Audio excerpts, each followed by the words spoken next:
അങ്ങനെ നമ്മുടെ അലീനെ എത്രയും പെട്ടെന്ന് പുകച്ച് ചാടിക്കണം എന്ന് വിചാരിക്കുന്നുണ്ട് നമ്മുടെ ആൻ്റപ്പനും പൗലോസേട്ടനും. നമ്മുടെ ആൻ്റപ്പൻ പറയുന്നുണ്ട് എന്തായാലും നമ്മൾ അലീനെ പറഞ്ഞത് ഒന്നും അനുസരിക്കേണ്ട, നമുക്ക് അവളെ എത്രയും പെട്ടെന്ന് ഇവിടെ ഒഴിവാക്കണം എന്ന് പറയുന്നത്. എന്തായാലും നമ്മുടെ പൗലോസേട്ടൻ പിറ്റേ ദിവസം രാവിലെ ആ ജോലിക്കാരത്തേക്ക് പതിവ് പോലെ ആ ഭക്ഷണ സാധനങ്ങളൊക്കെ എടുത്ത് കൊടുക്കുന്നുണ്ട്. ചെറുപയറും അരിയും എല്ലാ സാധനങ്ങളും എടുത്തിട്ട് ബാഗിലാക്കി കൊടുക്കുന്നുണ്ട്. നമ്മുടെ അലീനയ്ക്കാണെങ്കിൽ ഇത് ഒട്ടും ഇഷ്ടമാവില്ല. ആ സമയത്ത് നമ്മുടെ അലീന പറയുന്നുണ്ട് പൗലോസേട്ടൻ ആ സാധനങ്ങളൊക്കെ തിരിച്ചെടുത്ത് വെക്കാൻ പറയുന്നുണ്ട്.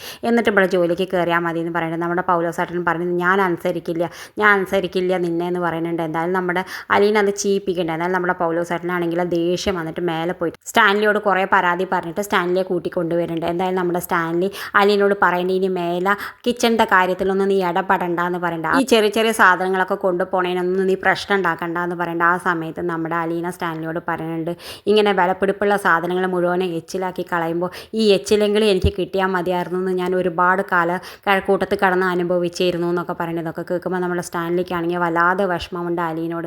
എന്തായാലും നമ്മുടെ സ്റ്റാൻലി ഈ വിഷമം കൊണ്ട് പോയിട്ട് ഒരുപാട് മദ്യപിക്കുന്നുണ്ട്. എന്നിട്ട് മദ്യപിച്ചിട്ട് അവൻ്റെ അപ്പച്ചനോട് പറയുന്നുണ്ട് 23 വർഷക്കാലം എൻ്റെ കുട്ടി ആരുമില്ല വിചാരിച്ചിട്ട് അനാഥാലയത്തിൽ കഴിഞ്ഞു, ഇനി അവളുടെ പേര് ഞാൻ മാറ്റാൻ പോവാ അപ്പച്ച.